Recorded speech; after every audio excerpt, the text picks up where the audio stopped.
Are you tired of hand cleaning watch parts, but you don't have thousands of dollars to drop on an L&R vintage machine or an Elmer?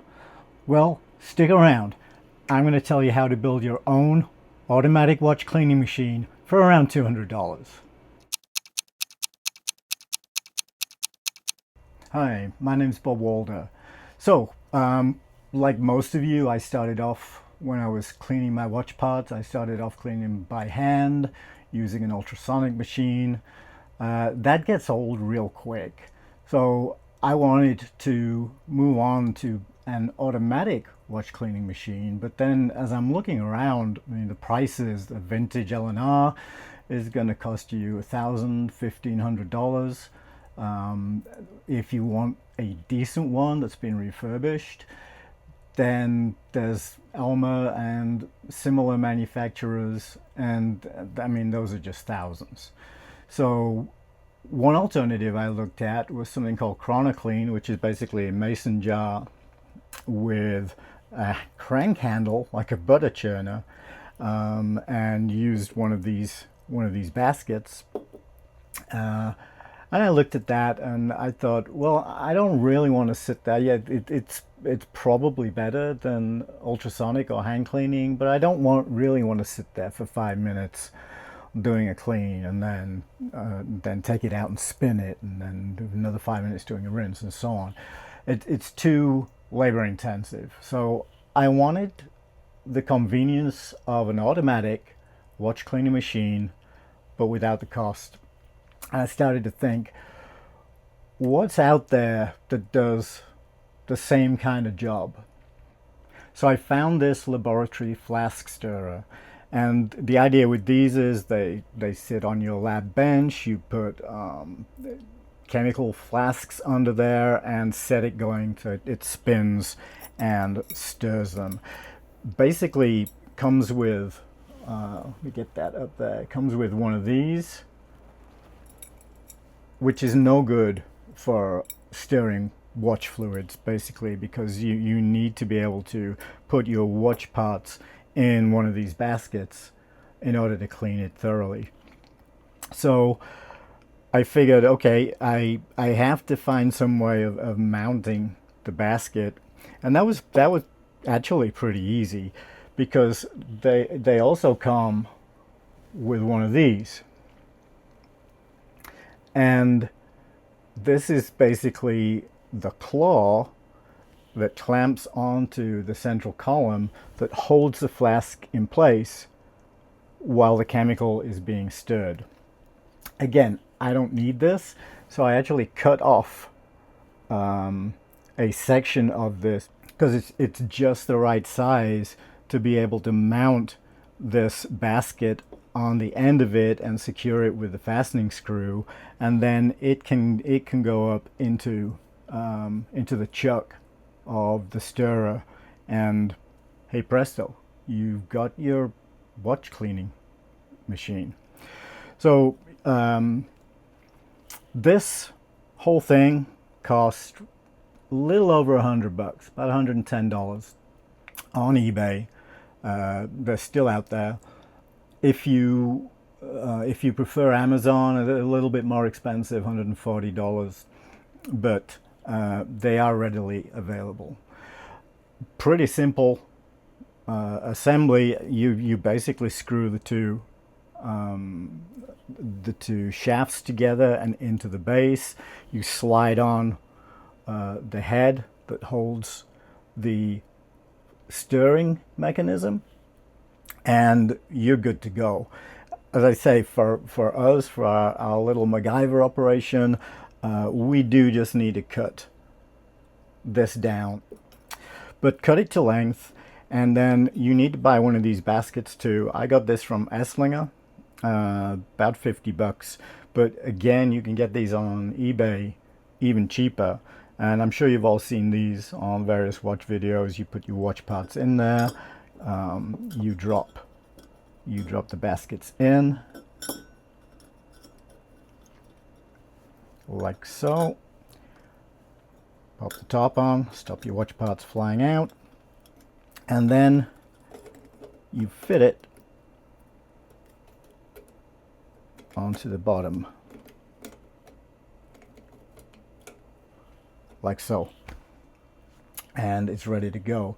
Next thing you need to buy are jars, and you're going to need at least 3, and one of them's going to have cleaning fluid, one's going to have rinse, and the other one is also going to have rinse fluid. I use L&R when I'm cleaning my watches, but you use whichever you prefer. Right now in these is only water because I just want to demonstrate it. These jars are available on eBay also, and I'll leave a link in the description for all of this. Probably leave multiple links for different options, so you can check out different prices.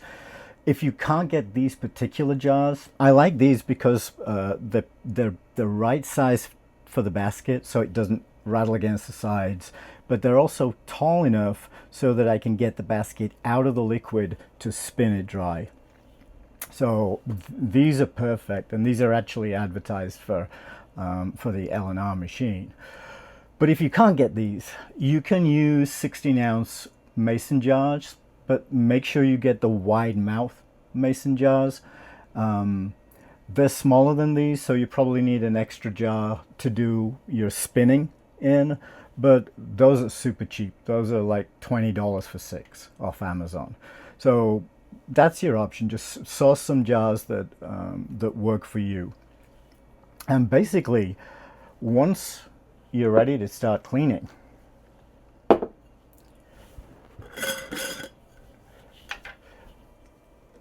we want to take this up. I put some a couple of split collets on. What is that? Yeah, that's like one of these things.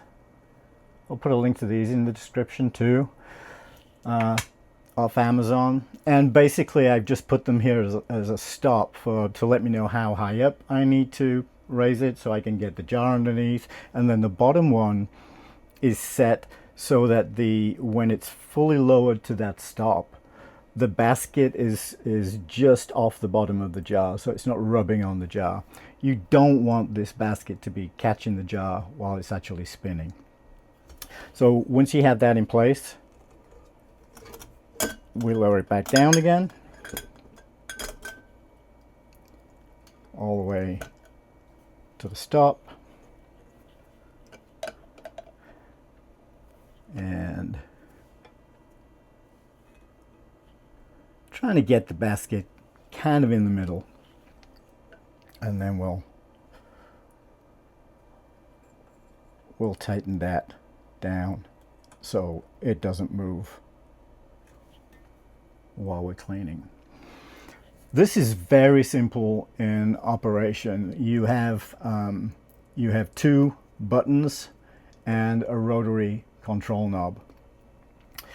The left button is to set a time, and that's in minutes. I'm just going to set this to 1 so we're not waiting around too long. So that's our time. And then the right button sets the speed. Typically you're looking for 250 to 300 RPM for a cleaning and rinsing phase, and around 600 is enough to do the spinning. So if I note this down now to 250, like so, we got that. And all you do then is you push the button and it does a slow acceleration up to the maximum speed. And that's all there is to it. We can you can see it's not hitting the side of the jar, it's not hitting the bottom of the jar. The basket is fully submerged in the liquid, which is important, but at this kind of speed the liquid is not splashing up the sides of the jar. So 250 to 300 is a perfect rate.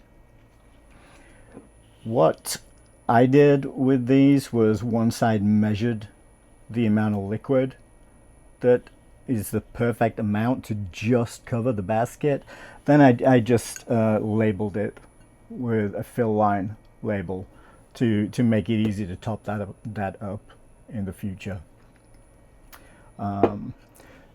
So this has now finished its cycle. Assume that's 5 minutes. And we want to lift this up just enough to get it out of the liquid, like so. Again, making sure you got it roughly centered in the jar. And now we're going to put this up to 600 and set it going.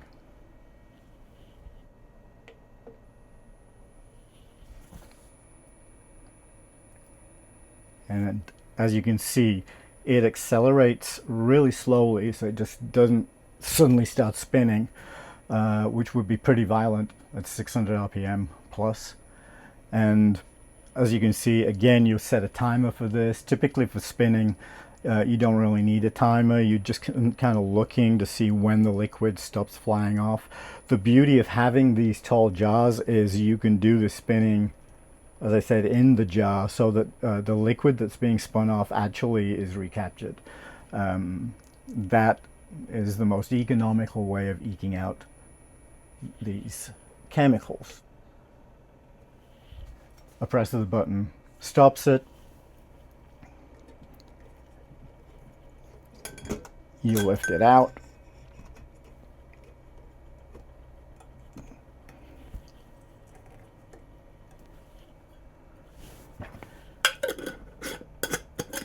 Put it where you clean.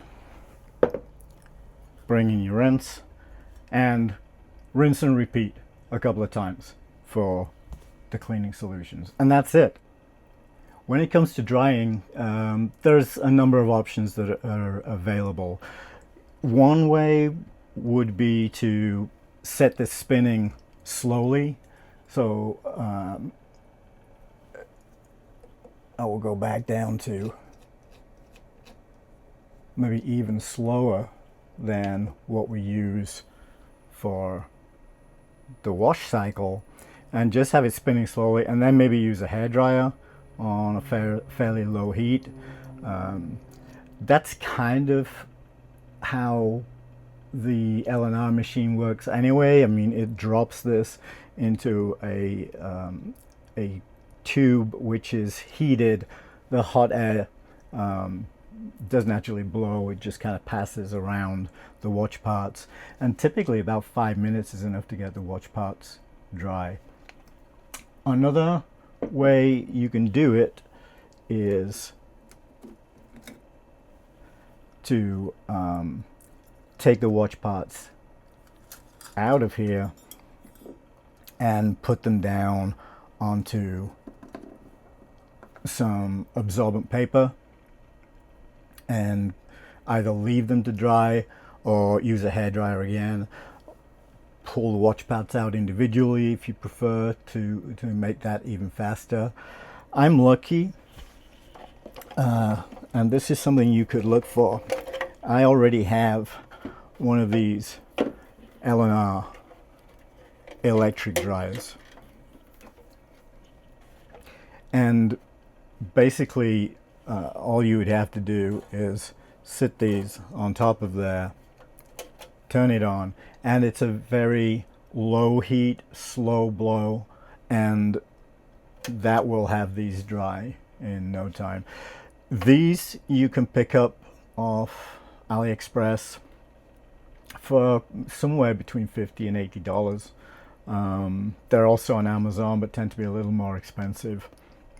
But you have a number of options when it comes to drying, and whichever one you choose, you basically, excluding the drying portion, you basically got yourself an automatic watch cleaning machine, which is very similar in operation to something like the L&R, and it's cost you $200 or thereabouts. Let me know in the comments what you think. Is this the kind of thing that you would see as an upgrade to what you're doing right now? You could even pull this out and drop this down, actually put the jars in your ultrasonic. If you already have an ultrasonic, you could put the jars in the ultrasonic and have this spinning in the jar while the ultrasonic's going. Then you got the best of both worlds.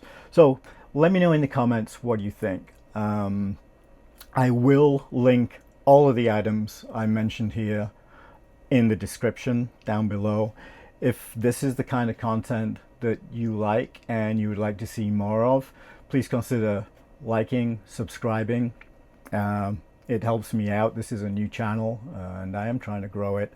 And very soon I'll be doing my very first watch repair video from scratch, my first one. So it would be great if you could join me for that one and accompany me on my journey into watch repair. But until then, have a great day.